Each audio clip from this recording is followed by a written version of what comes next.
Assalamualaikum warahmatullahi wabarakatuh. Selamat berjumpa dengan saya Ibu Heri Retnaningsih SPD. Mari anak-anak kita belajar seni musik tentang menyanyikan lagu secara solo atau tunggal. Nah, adapun KD-nya kalian bisa membaca di slide yang ditayangkan di HP kalian atau di laptop kalian. Ini silakan dibaca ya, cukup jelas. Kemudian kita mulai mengenal apa tujuan dari pembelajaran kita kali ini. Silakan juga dibaca yang sudah ditayangkan di slide HP atau laptop kalian. Nah, ini ya. Cukup jelas ya.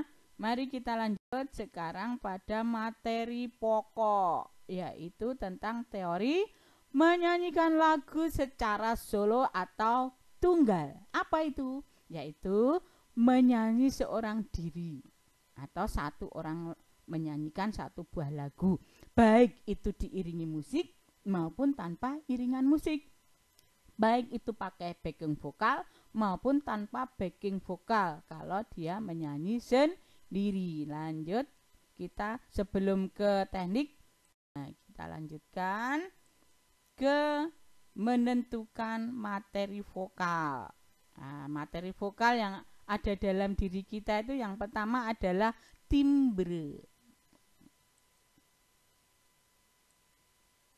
Timbre atau warna suara itu tidak bisa dilihat tetapi bisa kita dengar. Misalnya ya, sebagai contoh, misalnya anak-anak sedang berada di luar ruangan, kemudian mendengar ada orang yang menyanyi, walaupun anak-anak tidak melihat, tetapi anak-anak bisa mengenal siapa yang menyanyi di dalam ruangan. Oh, ternyata suara adikmu. Nah, berarti ini kalian mengenal timbre atau warna suara yang dimiliki oleh adikmu. Itu ya yang dimaksud timbre.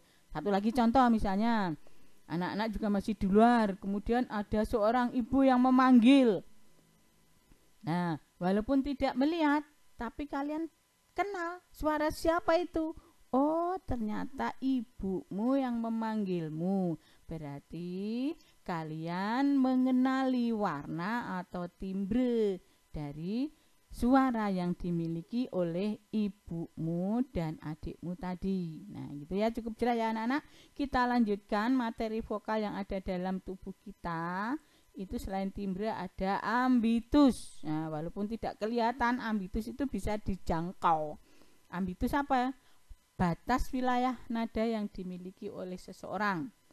Terdiri dari 3, suara anak-anak, suara wanita dewasa, dan suara pria dewasa. Sekarang ke suara anak-anak.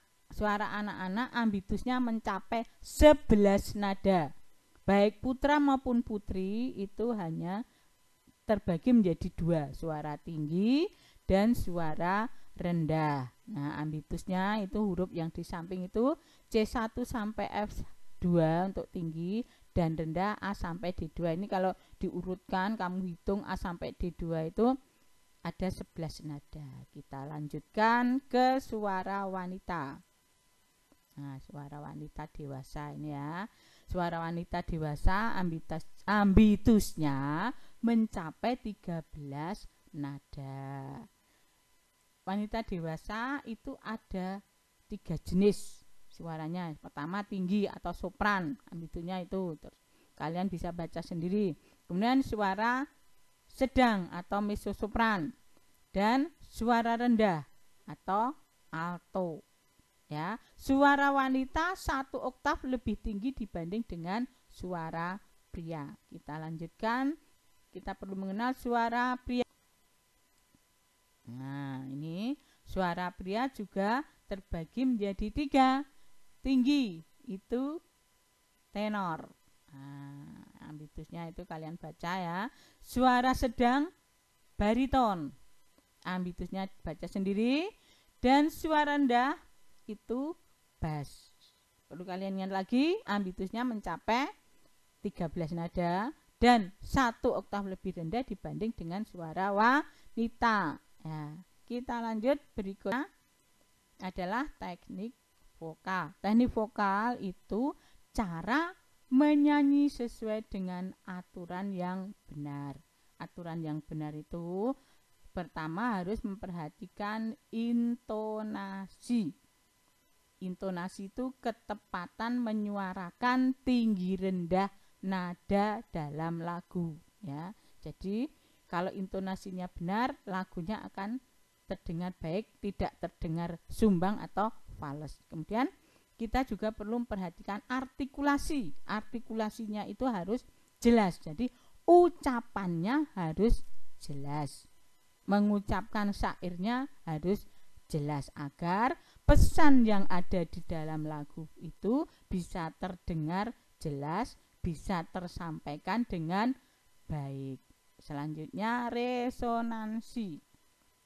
Resonansi itu usaha untuk memperindah suara dalam menyanyi. Nah, kita lanjutkan lagi, masih unsur dari teknik vokal, prasering. Prasering itu apa? Contoh misalnya ya, dalam satu kalimat lagu itu panjang, seandainya kita tidak bisa menjangkau dengan satu pernafasan, maka perlu kita penggal. Nah, pemenggalan kalimat di dalam menyanyi itulah yang disebut dengan prasering.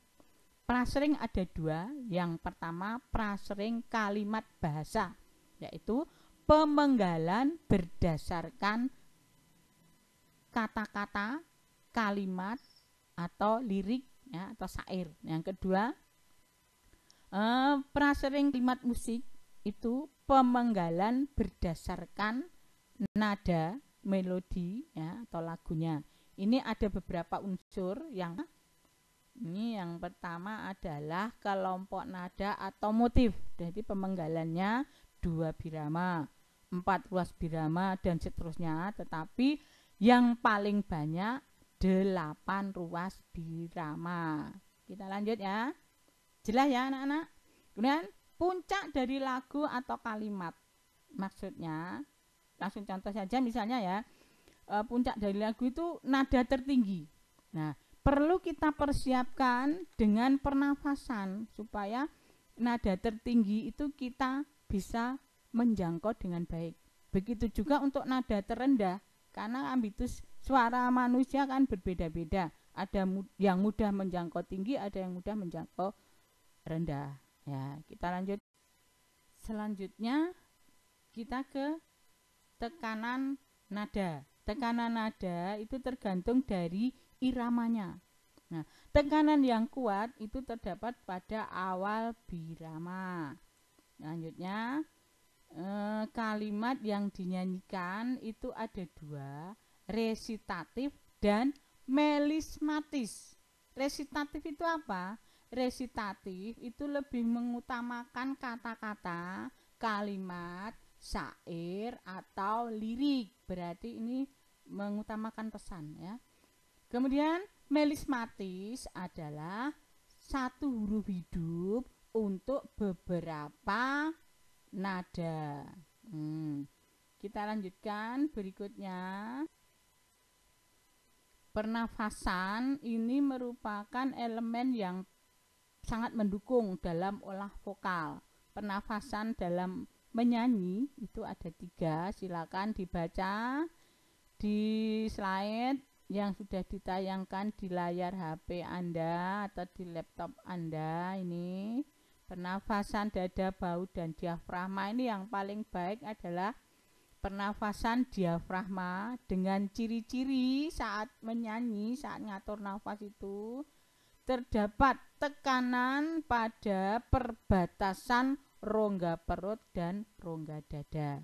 Demikian anak-anak, ya, ringkasan materi yang sudah Ibu sampaikan. Mudah-mudahan anak-anak bisa memahami, moga-moga bermanfaat, ya. Kita lanjutkan untuk pertemuan yang berikutnya. Nah, silakan jangan lupa kalian buka buku materi serta modul yang sudah kalian terima dan dikerjakan tuh latihan soal-soalnya ya.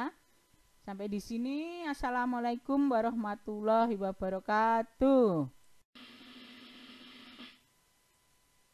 Bye bye.